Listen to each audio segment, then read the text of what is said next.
নমস্কার বন্ধুরা, শ্রাবণী রান্নাঘরে আপনাদের সবাইকে স্বাগত জানিয়ে আমি আবারও একটা রান্নার ভিডিও নিয়ে আপনাদের সামনে চলে এসেছি। আজকে আমি থোড় দিয়ে একটা রেসিপি করে দেখাবো। আশা করি আপনাদের ভালো লাগবে। তার জন্য কিন্তু আমার পুরো ভিডিওটা আপনাদের দেখতে হবে। তাহলে চলুন এই থোড় দিয়ে আমি আজকে কি বানাই সেটা আপনারা একবার দেখে নিন। থোড়ের এই রেসিপিটা বানানোর জন্য প্রথমে আমি এখানে গ্যাসটা অন করে একটা কড়া বসিয়ে দিয়েছি। এইবারে আমি এর মধ্যে দিয়ে দেব তেল। এখানে আমি সর্ষের তেল দেব, প্রায় 3 থেকে 3.5 চামচ মতো আমি এখানে সর্ষের তেল দিলাম। এইবারে তেলটা আমার যতক্ষণ গরম হবে ততক্ষণ আমি এখানে চিংড়ি মাছ রেখে দিয়েছি। চিংড়ি মাছের মধ্যে আমি প্রথমে দেব অল্প একটু হলুদ, আর আমি এর মধ্যে দেব নুন। এবার এই নুন হলুদটা আমি কিন্তু মাছের মধ্যে খুব ভালোভাবে মাখিয়ে নেব। মাখিয়ে নিয়ে এবারে এটা আমি তেলের মধ্যে দিয়ে দেব। তেলটা আমার এখানে গরম হয়ে গেছে। তেলের মধ্যে দিয়ে এবারে মাছটাকে আমি একটু লাল করে ভেজে নেব। মাছটা আমার এখানে ভাজা হয়ে গেছে। এবার মাছটা আমি তুলে নেব। মাছটা আমি ভেজে এখানে তুলে রেখেছি। এইবারে ওই তেলের মধ্যে আমি দিয়ে দেব পেঁয়াজ। প্রথমে আমি একটা মাঝারি সাইজের পেঁয়াজ কুচি করে রেখেছি, সেই পেঁয়াজটা কিন্তু আমি এর মধ্যে দিয়ে দিলাম।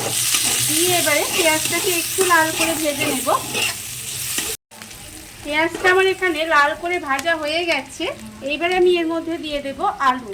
আলুটা আমি এখানে ছোট ছোট করে কেটে রেখেছি। আলুটা আমি এর মধ্যে দিয়ে দিলাম। দিয়ে এবার আলুটাকেও কিন্তু আমাকে একটু হালকা লাল করে ভেজে নিতে হবে। আলুটা আপনারা চাইলে কিন্তু আলাদা ভেজে তুলেও রাখতে পারেন। আমি এর সঙ্গেই আলুটাকে একটু ভেজে নেব। আলুটা আমার এখানে লাল করে ভাজা হয়ে গেছে। এইবারে আমি এর মধ্যে দিয়ে দেব থোড়। এখানে আমি থোড়টাকে সরু সরু করে কেটে একটু নুন দিয়ে চটকে রেখে দিয়েছি। সেই থোড়টা কিন্তু আমি এর মধ্যে দিয়ে দেব। দিয়ে থোড়টা কিন্তু আমার এইভাবে আলুর সঙ্গে একটু ভেজে নিতে হবে। থোড়টা আমি একটু ভাজা ভাজা মতো করে নিয়েছি। এবারে আমি এর মধ্যে দিয়ে দেব টমেটো কুচি। এখানে আমি একটা ছোট সাইজের টমেটো কুচি করে রেখেছি, সেটা আমি এর মধ্যে দিয়ে দিলাম। এবার আমি এর মধ্যে দিয়ে দেব নুন। এখানে আমি যেহেতু থোড়ে নুনটা দিয়েছি, সেটা বুঝে কিন্তু নুনটা দিতে হবে। আমি এর মধ্যে নুনটা দিয়ে দিলাম। দিয়ে এবারে আমি এটাকে আবারও কিন্তু খুব ভালোভাবে একটু কষিয়ে নেব। আমি এটা খুব ভালোভাবে একটু কষিয়ে নিয়েছি। এইবারে আমি গুঁড়ো মশলাগুলো এর মধ্যে দিয়ে দেব। 1/2 চামচ মতো হলুদ গুঁড়ো, 1/2 চামচ লঙ্কার গুঁড়ো, আর এখানে আমি রেখেছি 1/2 চামচ ধনের গুঁড়ো, আর অল্প একটু 1/4 চামচ মতো জিরের গুঁড়ো। এবার এই মশলাগুলো আমি এর মধ্যে দিয়ে দিলাম। দিয়ে আমি খুব ভালোভাবে একটু কষিয়ে নেব। আর এই সময় আমি অল্প সামান্য একটু জল দিয়ে দেব। এর মধ্যে একটু জল দিয়েছি। দিয়ে এবারে খুব ভালোভাবে এটা একটু কষিয়ে নেব। জলটা আমি এই কারণেই দিলাম, কারণ মশলাটা যাতে পুড়ে না যায়, সেই জন্য আমি এর মধ্যে একটু জল দিয়েছি। এবারে এটা খুব ভালোভাবে একটু কষিয়ে নেব। তো কিছু আমার এখানে খুব ভালোভাবে কষানো হয়ে গেছে। এইবারে আমি এর মধ্যে দিয়ে দেব অল্প সামান্য একটু জল। আলুটা সেদ্ধ হওয়ার মতো আমি অল্প জল দেব, খুব বেশি জল কিন্তু এর মধ্যে দেব না। দিয়ে এবারে এইভাবে একটু গ্যাসটা কমিয়ে কিছুক্ষণ রান্না হতে দেব। কিছুক্ষণ আমি এইভাবে রান্না হতে দিয়েছিলাম। দেখুন আমার কিন্তু আলুটা প্রায় সেদ্ধ হয়ে এসেছে।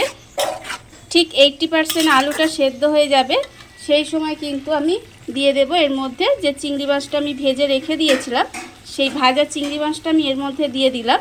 দিয়ে এবার খুব ভালোভাবে মিশিয়ে নেব। মিশিয়ে নিয়ে আবারও কিন্তু ঢাকা দিয়ে কিছুক্ষণ এইভাবে রান্না হতে দেব। আর এই রান্নাটার ক্ষেত্রে কিন্তু আমি বলে রাখি, ছোট চিংড়িটাই চেষ্টা করবেন ব্যবহার করার, তাহলে কিন্তু এটা খেতে বেশি ভালো লাগে। এবারে আমি এটা আবারও ঢাকা দিয়ে কিছুক্ষণ এইভাবে রান্না হতে দেব। ঢাকা দিয়ে আমি আবারও কিন্তু এটা বেশ কিছুক্ষণ রান্না হতে দিয়েছিলাম।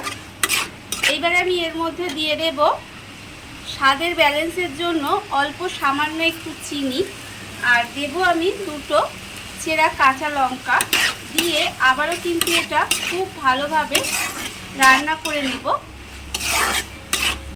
রান্নাটা কিন্তু আমার প্রায় হয়েই গেছে। এইবারে আমি নামানোর আগে এর মধ্যে দিয়ে দেব অল্প সামান্য একটু গরম মশলার গুঁড়ো দিয়ে এবারে খুব ভালোভাবে মিশিয়ে গ্যাসটা অফ করে দিলেই কিন্তু রান্নাটা আমার রেডি হয়ে যাবে। দেখুন বন্ধুরা, বাড়িতে থাকা কত অল্প উপকরণ দিয়ে কত অল্প সময় কত সুন্দর একটা থোড়ের রেসিপি তৈরি হয়ে গেছে, আপনারা দেখতেই পেলেন।